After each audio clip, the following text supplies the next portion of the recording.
125 Psalm, z 1 po 4 стихи. 1 по 4 стихи. Когда возвращал Господь плен Сиона, мы были как бы видящие во сне. Тогда уста наши были полны веселья, и язык наш пения. Тогда между народами говорили: великое сотворил Господь над ними. Великое сотворил Господь над нами. Мы радовались. Возврати, Господи, пленников наших, как потоки на полдень. Когда возвращал Господь плен Сиона, мы были как бы видящие во сне. Я буду проповедовать именно об этом. Если вы пишете, вы можете писать именно так. Когда возвращал Господь плен Сиона. Когда возвращал Господь плен Сиона. Что это значит? Интересное предложение. Бог возвращал плен Сиона.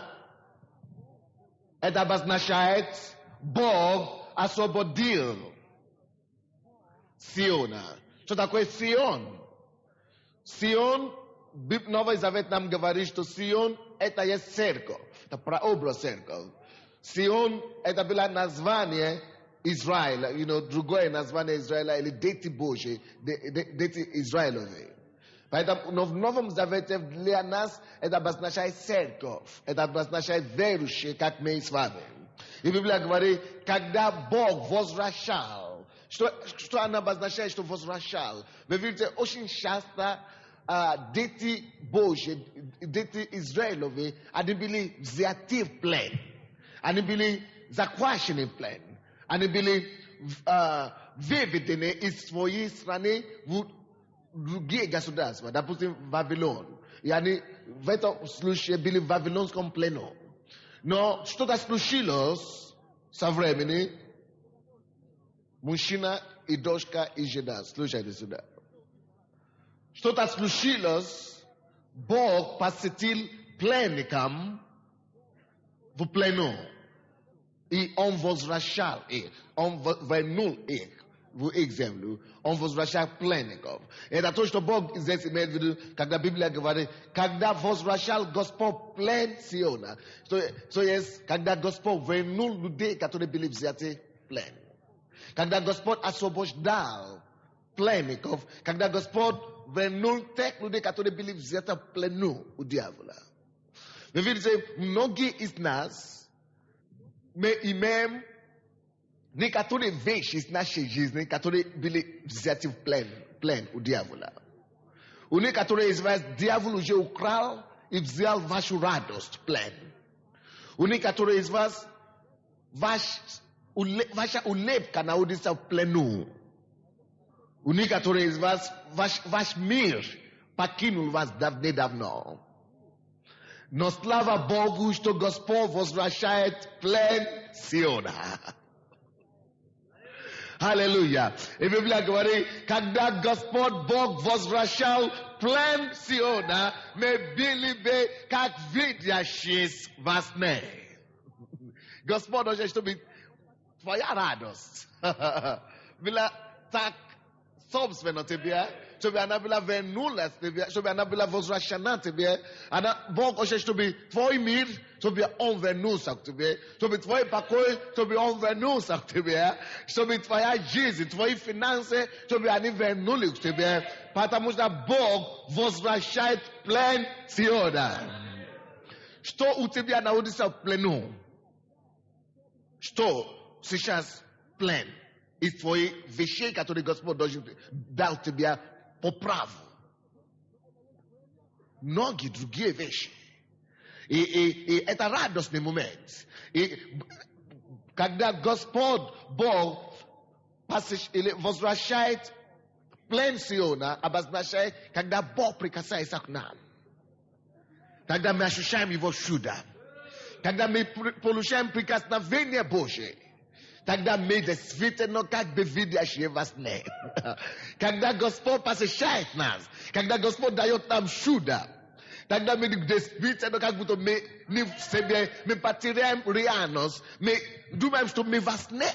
Be представляете себе, что человек, допустим, эта девушка, которая дошла была бы пройти операцию сердца, и вдруг она молилась, и сила Божья прошла к ней, Бог вернул ей ее сердце, Бог вернул ей ее здоровье. Что это значит? Бог, Господь, возвращающий плен Сиона. И она начала плакать. Почему она плачет? Потому что когда то, что ты должен сделать, ну, за несколько дней или, может быть, несколько часов в операционном столе, и постели, ты должен лежать там в больнице несколько дней. А Бог за мгновение тебя освободил. Ты действительно подумаешь, что ты восне. Что происходит со мной, я не понял. Не могу понять. Потому что Бог вернул, возвращал плен Сиона.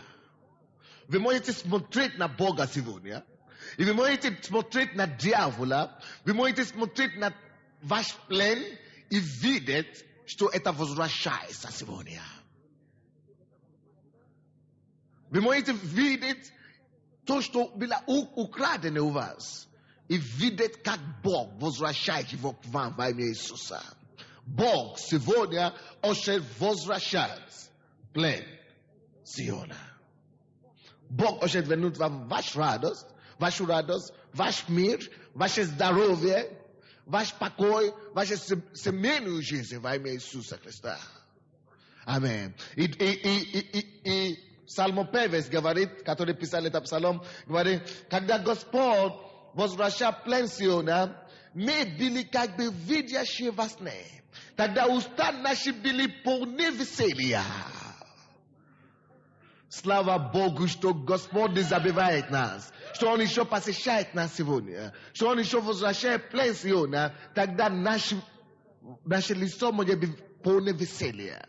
Библия говорит, тогда наши уста были полны веселья, и язык наш пения. Тогда между народами говорили, великий сотворил Господь над ними, великое сотворил Господь над нами, и мы радовались.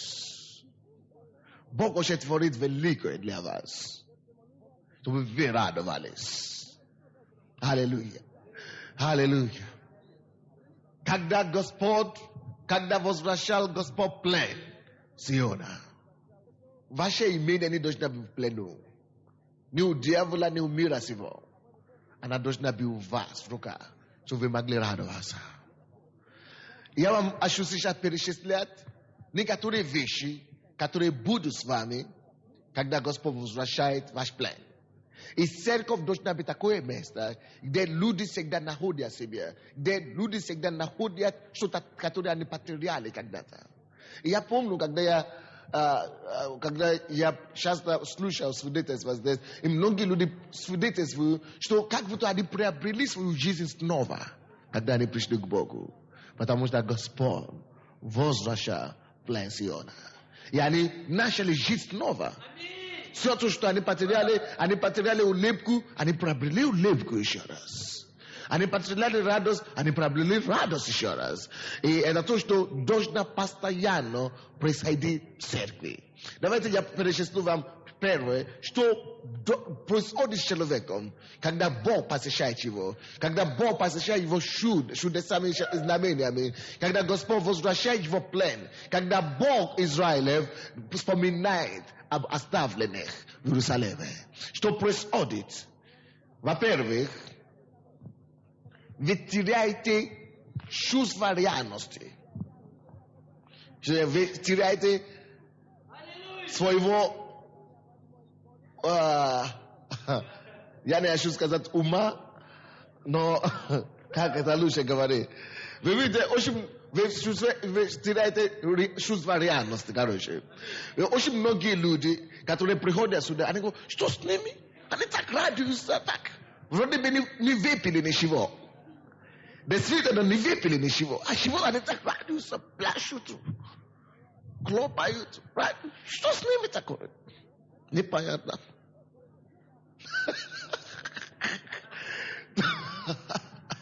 То есть, в человеческом понятии, umé, normalno umé, you know. Normalno v míru ponímanie. Ty môžeš tak radovať sa, toľka môže byť na svadbe, или в каком-то торжестве, где, конечно, ты уже себя наполнил этим делом. Но мы это не напоминаем себе, но есть другой источник, есть другая вода, которая в нас просто Дух Святой изливает новое вино с неба, вино Духа Святого на нас, и благодаря этого, аллилуйя. Благодаря этому новому вину мы ощущаем его присутствие. Радость просто уже источник. Источник радости уже внутри нас. Нам уже не надо найти какие-то посторонние источники радости. Нам не надо найти что-то, чтобы зажигать нас. У нас уже есть источник воды живой здесь. Поэтому, когда мы приходим в Его присутствие, мы прославляем Его, и Он посещает нас, Он возвращает плен нам, и мы получаем наше исцеление, мы получаем наш мир, мы получаем нашу радость. И очень многие люди часто говорят, когда я прихожу в церковь, все мои проблемы пропадают куда-то, потому что это Его присутствие. В Его присутствии нет этих проблем. Он, его присутствие само по себе уничтожает все эти проблемы. Но они говорят, когда я ухожу обратно домой или на работу, опять эти проблемы приходят. Потому что ты еще не разработал такую систему в своей жизни, чтобы его присутствие всегда следовало за тобой. Чтобы ты всегда пробывал в его присутствии. Не просто в церкви. Но чтобы ты везде, куда бы ты ни шел, чтобы ты нес с собой его присутствие. Тогда ты знаешь, что его присутствие и дома, и на работе уничтожает всякие проблемы и недуги. Аллилуйя. Поэтому, когда присутствие Божье приходит, когда Господь возвращает плен Сиона, вы теряете чувство радости. Допустим, очень часто здесь люди смеются и так далее, да? И некоторые люди, которые приходят первый раз, или, которые нормально мыслящие люди, вроде бы ничего не смешно здесь. И действительно ничего не смешно. Вроде бы никто здесь нету Казарова или как это, Казарова или кого-то Жмеровского. И люди все равно смеются. Что-то непонятно тут. Но это нам понятно, вы знаете? Это потому что Господь посещает нас, аллилуйя. Он возвращает Сион Израиля, Он возвращает Сион, Он возвращает плен Сиона, и мы просто как бы видящие во сне. Когда Божье чудо посещает нас, мы теряем чувство реальности. Мы хотим жить не естественную жизнь, мы хотим жить сверхъестественную жизнь. Очень многие вещи, которые мы делаем для естественного человека, это непонятно. Как это он не пьет и не курит, и он живет? Как это весело? Это потому что мы живем сверхъестественного, мы живем сверхъестественных. Мы живем выше этого, мы живем там высоко. Потому что мы живем чудесами Божьими. А его присутствие приносит это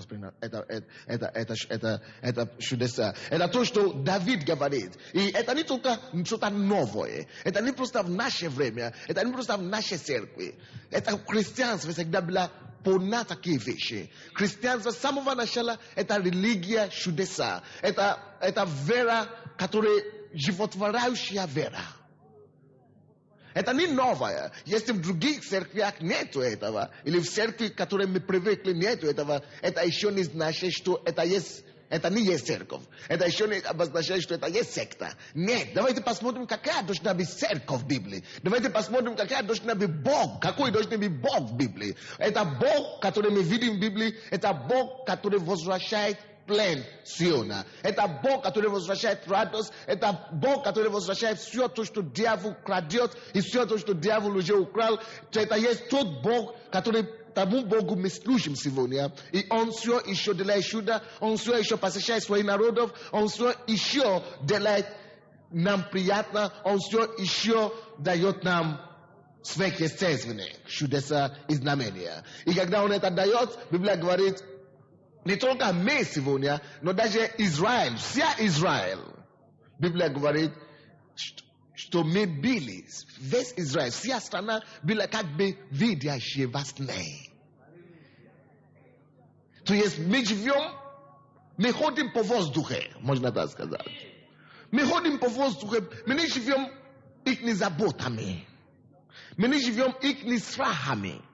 Мы не живем их переживаниями. Мы не живем их бедами и скорбями, миру.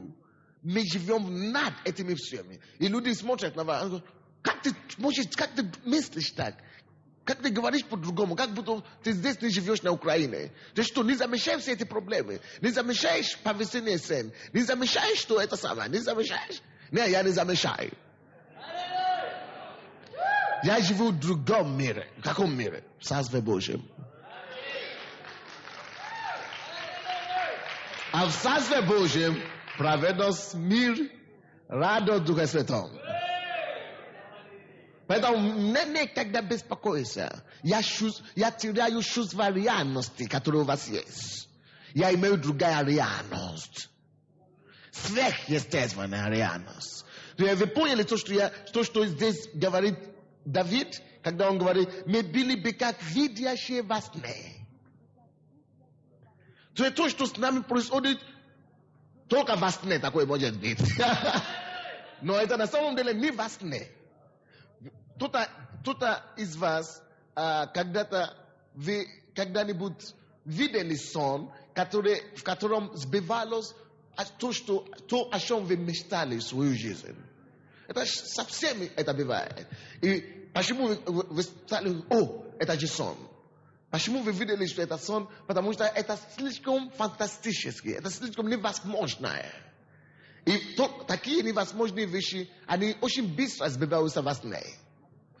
Но не только во сне такое сбивается. Даже в церкви, когда вы в присутствии этого Бога, Бога Израилова, когда вы в присутствии живым Иисусом, такие вещи, события в вашей жизни так начнут разворачиваться, как вас события в вашей жизни так капитально и быстро начнут разворачиваться так положительной стороны, как вас не хорошо.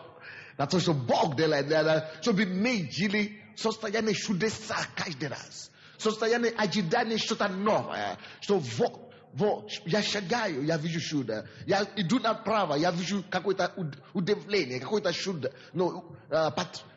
Потрясающее чудо Божье. Я двигаюсь направо, я вижу чудо Божье. Я двигаюсь вперед, я вижу чудеса Божьи. Я двигаюсь сзади, я вижу чудеса Божьи. Наша жизнь должна быть такая жизнь, которая наполнена Божьими чудесами. Чтобы люди всегда думали, чтобы даже для нас, чтобы мы думали, что это уже все. Я уже не живу реально, я уже только во сне живу. Я уже только вижу сна, это только во сне такой может быть. Это жизнь, которая наполнена чудесами. Если вы в этом общении с Духом Святым, ваша жизнь должна быть так. И Бог хочет, чтобы жизнь каждого верующего была только жизнь полна чудес. Аминь. Аллилуйя. Это первое, то, что произойдет с вами, если Господь, когда Господь посещает вас чудесами и знамениями, когда Господь возвращает плен Израиля. Второе, посмотрите второй стих. Библия говорит, когда возвращает плен Господь из Сиона, вот тогда уста наши были полны веселья. Тогда уста наши были полны веселья. Вы всегда будете найти причину улыбаться.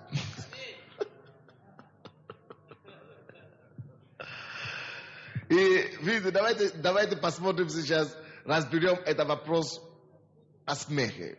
Многие люди приходят в церковь, и они все равно не понимают, почему люди могут смеяться в церкви.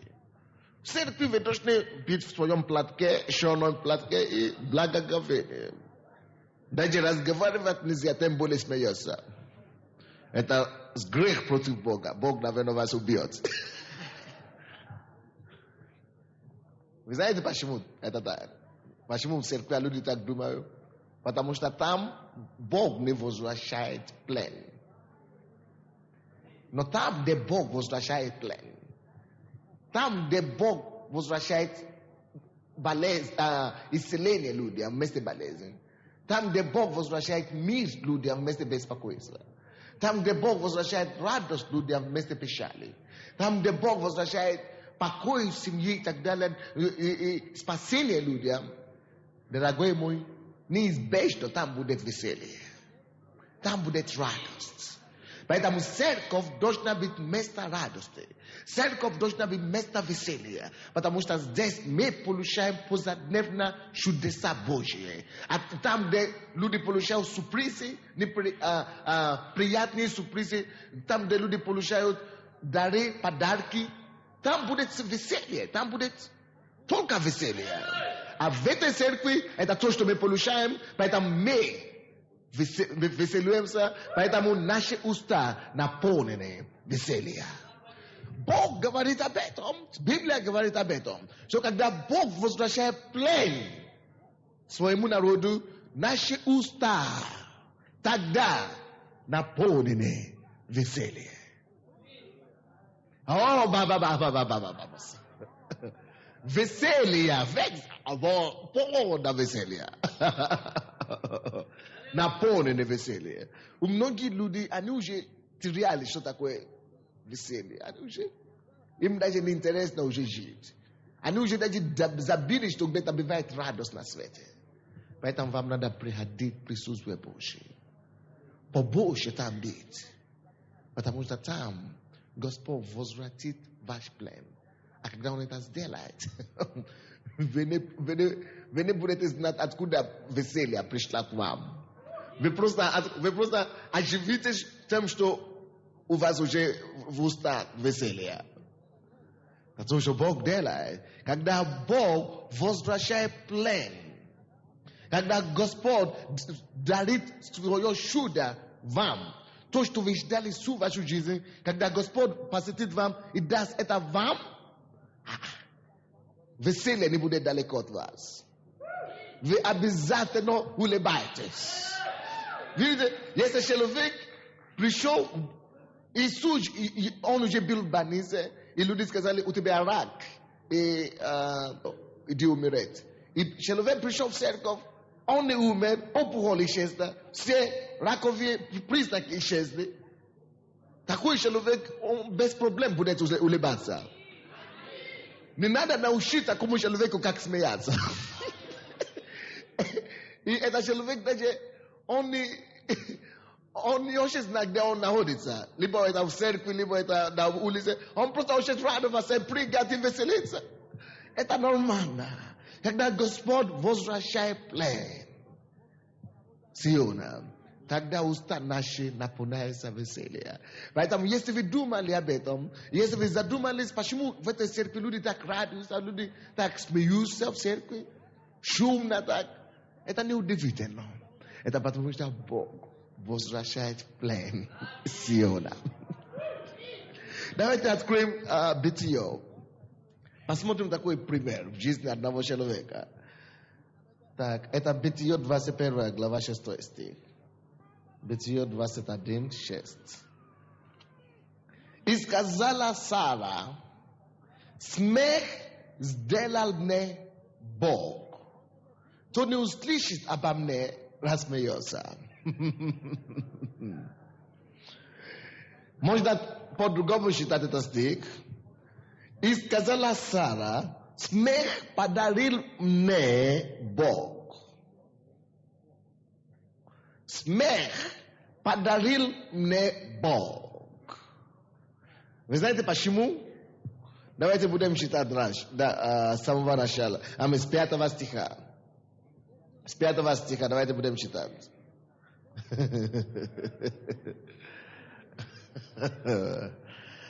Авраам был старлет. Я читаю с 5 стиха.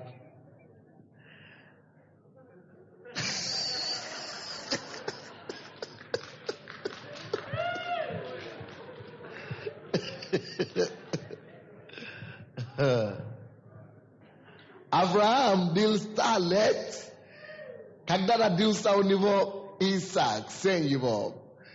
А Сара, это его жена. В 6 стихе. И сказала Сара, жена этого 100-летнего мужика. И сказала Сара, смерть сделался мне Бог. Кто не услышит, обо мне рассмеется. Вы тоже смеетесь сейчас, подтверждение. Вы представляете, женщина была 75 лет и родила сына. Ей было 90, да? Это еще хуже.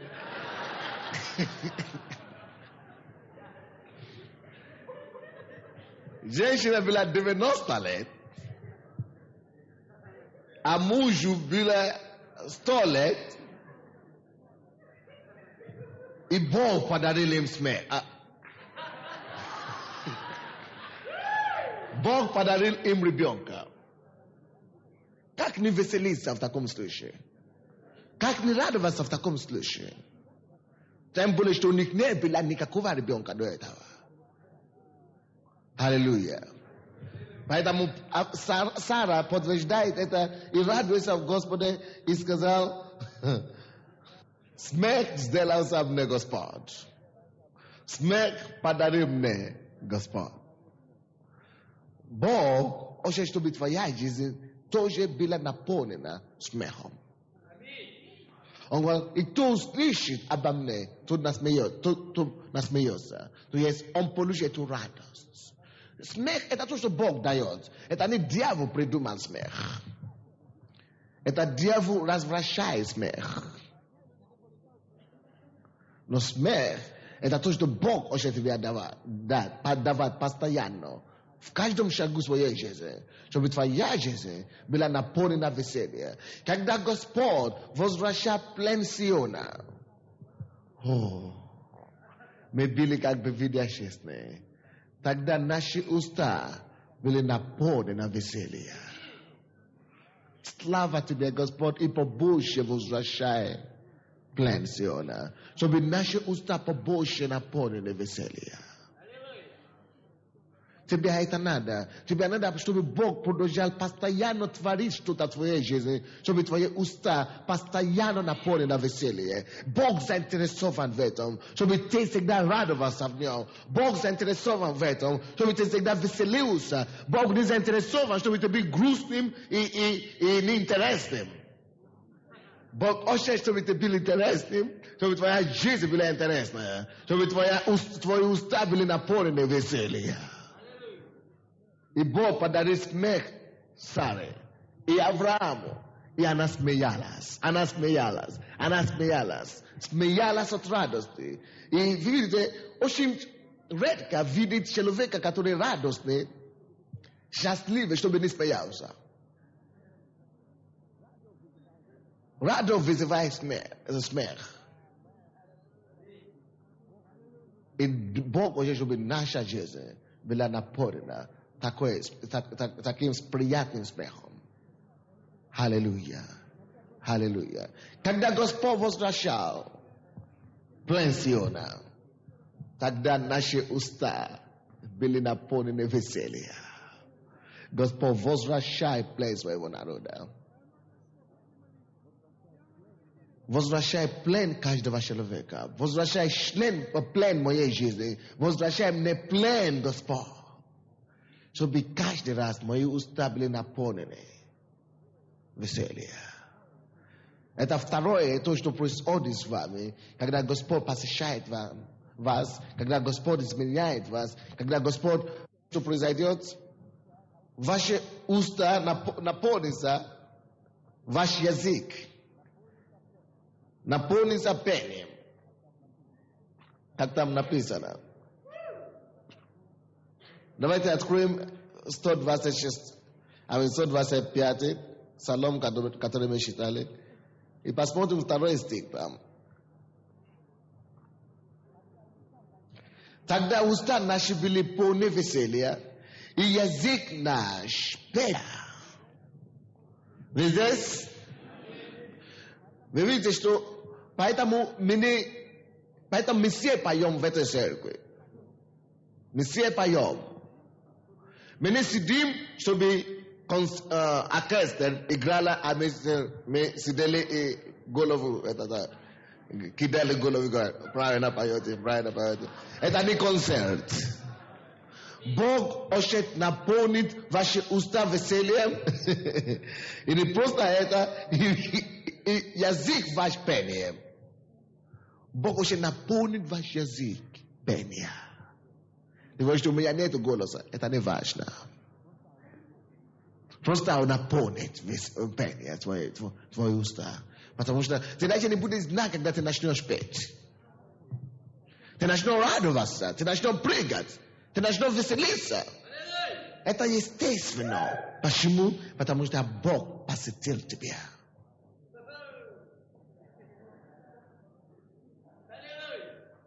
Ты начнешь веселиться, просто ты начнешь петь.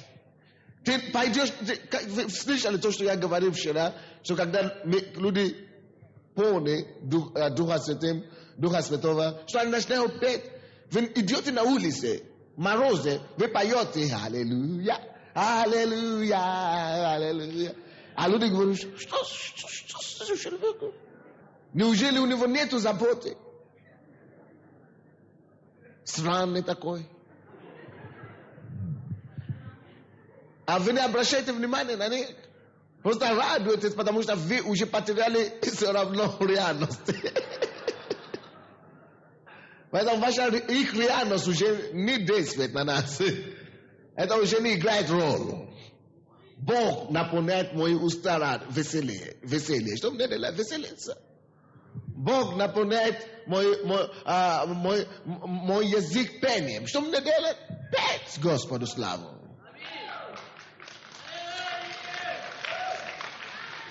Поэтому мы пели эту песню сегодня. Господь тебя благодарю.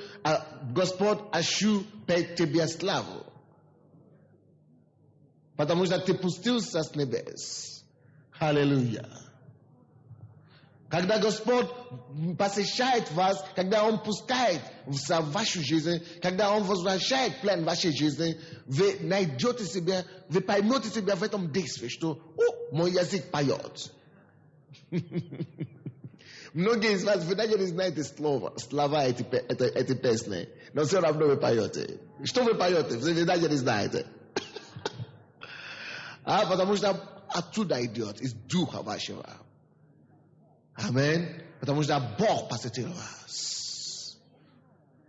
И это не новое, как я уже сказал, это не что-то новое вовсе. Это всегда было так. Когда Бог живет где-то, это всегда было так. Когда Бог есть реальный Бог где-то, когда Господь являет свое чудо, когда Бог есть живой Бог, это всегда так. Народ Божий всегда поет. Народ Божий всегда смеется. И Дух Святой возвращает это в церковь последнего времени. Потому что Иисус придет для славную церковь. Для радостную церковь, не для грустную церковь. Для церковь, которая имеет его славить и хвалить. Именно за эту церковь Дух Святой приходит. Именно поэтому Бог сейчас действует и двигается по всему миру и возвращает такие вещи церквям. Чтобы мы продолжали радоваться, чтобы мы продолжали веселиться в Его присутствии, чтобы мы продолжали торжествовать перед Ним. Поэтому, если вы приходите в церковь, не будьте такими закомплексованными. Есть некоторые, которые приходят в церковь, люди все другие поют, они думают, я слишком большой для этого, я не ребенок. Это молодежь так поет, пускай они поют, я уже не в таком возрасте. Это потому что все твои проблемы еще, все твои радости, все твои счастья еще в плену. Тебе ни за что радоваться поэтому. Но начни радоваться в вере, начни прославлять Господа, и ты увидишь, что Он вернет твой плен. И ты будешь просто это делать всю жизнь. Ты будешь просто всей жизни, всем сердцем это делать теперь. Поэтому не будьте такими, престижными или интеллектуальными. Уж многие из вас, у меня еще есть само достоинство. Достоинство. У тебя никакого достоинства нет.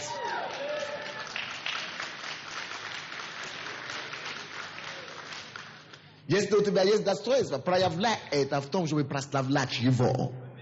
Не чтобы напиться, и тогда даже... Тогда ты не вспоминаешь о достоинстве. Когда ты говоришь румку, тогда уже достоинство все пролетало.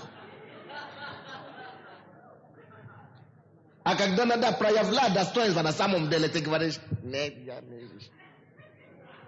я не вижу причину, почему мне хлопать, почему мне прыгать. Я что, ребенок? Библия говорит, если кто не станет как ребенка, то не войдет в Царство Божие.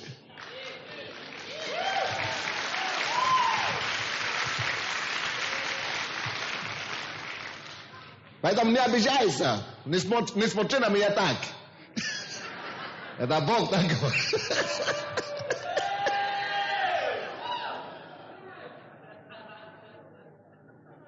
Я говорю, не смотри на меня так. Так говорит Библия. Если ты не будешь как ребенок, ты не можешь наследовать Царство Божие. Ты должен смирить себя и стать как ребенка. А как ребенок делает, прыгает, даже не смотрит на постороннего. Радуется. Даже если ты в костюме и галстуке. Это не важно. Все равно будь ребенком. Прославляй его в веселье и радости. И ты видишь, что его чудо просто приходит в реальность твоей жизни. Аллилуйя. Если ты еще говоришь, что я могу это делать, но слишком много людей здесь. Поэтому мы тебя не поставили на сцену.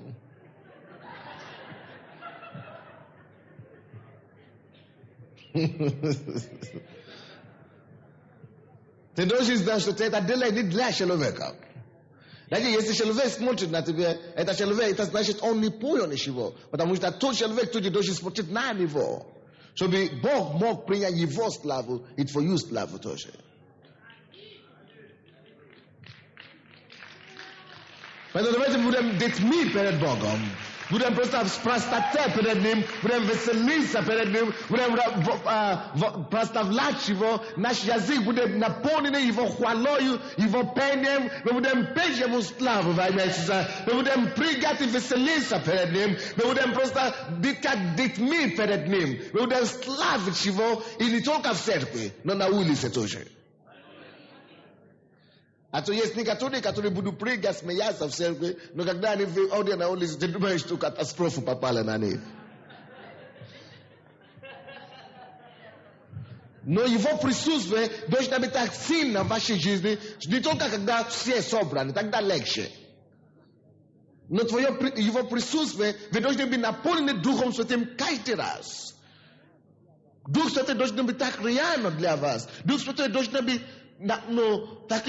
так близко в вашей жизни, что везде, где вы находитесь в радости Божьей, вы находитесь в его веселье, и вы находитесь в его присутствии. И ваши уста наполняются радостью, и ваши уста наполняются песней ему. Поэтому вы можете петь в трамвае, вы можете петь в метро, вы можете петь везде, где вы находитесь. Потому что у вас нет комплексов, потому что вы уже теряли реальность. Чувство реальности мира сего. А вы более реальны сейчас для Божьей реальности, для реальности Царства Божьего. А это более естественно для детей Божьих. Это более реально для нас. Когда Господь возвращает плен Сиона, наши уста наполняются весельем, и наш язык пение. Аллилуйя. Так, давайте пойдем дальше. Давайте посмотрим третий, что произойдет, когда Господь посещает вас чудесами и знамениями, когда Господь возвращает плен в вашей жизни. Четвертый, да. Тогда между народами говорили, великое сотворит Господь над ними. Это значит, тогда люди другие, через свою жизнь, будут славить Господа. Тогда люди начнут приходить к тебе. Говорят, что у тебя есть такое? Ты интересный такой человек. Что у тебя есть, чего у нас нет? Тогда, если они не уверуют в Господа, они не смогут отрицать, что великое сотворит Господь над ними. Даже если они тебя ругают так, в своих глазах, но в своей спине они будут говорить, этот человек действительно знает Бога, и Бог благословляет его на самом деле. Они будут знать истину, и они не смогут это отрицать. Вы видите, многие из людей, которые вас критикуют, и многие из людей, которые вас поносят, да, которые ругают вас за вашу веру, многие из них, они нуждаются в том, что у вас есть, и они это знают. Они просто не могут себя смирить, они просто не могут себя отдалить, чтобы прийти и принять того, что у вас есть. Но они завидуют вас на самом деле. Поэтому они давят на вас, чтобы вы могли вернуться и стать такими, как они. Но они уже опоздали. Мы вкусили Господа, и мы убедились, что Он благ. Аминь. Но то, что люди будут говорить о вас, это о том, что великое сотворит Господь над ними. Тогда люди увидят, что великое сотворит Господь над ними.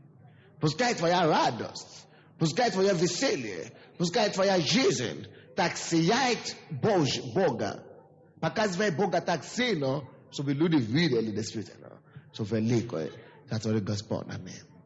Твоя жизнь не должна отражать мир, или мирской взгляд, или мирской точку зрения. Твоя жизнь должна отражать Божий мир, Царство Божие. Твоя жизнь должна отражать то, что Бог действительно великое творит в твоей жизни. И в 4 стихе Библия говорит, 34 стихе, великое сотворит Господь над нами, мы радовались. Что творил Господь над ними? Он возвращал плен Сиона. Это есть великое что-то. Когда Господь возвращает все, то, что вы потеряли, это великое. И это достойно радости. Когда Господь исцеляет вас, это достойно радости. Когда Господь спасает вас и прощает ваши грехи, мы можем радоваться в это время. И что его молитва, в 4 стихе, Давид молится и просит, чтобы Господь возвращал дальше, чтобы он уже это делал раньше, но он еще просит, Господь, возврати, Господи, пленников наших, как потоки на поден. Возвращай, Господь, пленников, как потоки поден. Мы уже это испытывали, мы видим, как это было приятно, мы видим, как это было хорошо, как это было чудесно, поэтому мы просим Тебя, возврати и возврати еще раз. Аллилуйя. Пленников своих. Так быстро время идет. Я уже проповедую сейчас. Не верю. Давайте станем. Я жду Тебя. Я люблю Тебя. Не отвергни, не уходи. Я с Тобой. Я с Тобой. Ты не один. И живи, как я живу. Я дал Тебе вечную жизнь. Вся земля под ногой Твоей. Шагай, не страши. Не бойся человека, ничего. Я с Тобой. Ты мой народ, который стоишь на гора высокий. Шагай, и увидишь чудеса и знамения Божьи. Будьте святы. Дух говорит, будьте святы, потому что я свят. Ты любил меня, я избавил тебя, защищал тебя, потому что ты познала имя мое. Я услышу тебя и прославлю тебя. Я дал тебе одежды новые. Ты держи крепко мою заповеди. Молитесь, чтобы не впасть в искушение. И не бойтесь убивающих тело, души же не могущих убить. а бойтесь более того, кто может и душу, и телу погубить в течении. Мой раб, слушай меня. Не бойся, я помогу тебе. Я избрал тебя и не отвергну тебя. Не бойся, ибо я с тобой. Не смущайся, ибо я Бог твой. Я и укреплю тебя, и помогу тебе, и поддержу тебя десницей правды моей. Я Господь, Бог твой, держу тебя за правую руку твою. Говорю тебе, не бойся, я помогаю тебе. Послушайте меня, знающий правду народ, у которого в сердце закон моей. Не бойтесь поношения от людей и злословия их, не страшитесь. Я сам утешитель ваш. Кто ты, что боишься человека, который умирает, и Сына Человеческого, который тоже, что трава? Стой крепко на моей скале. Сегодня время спасения твоей.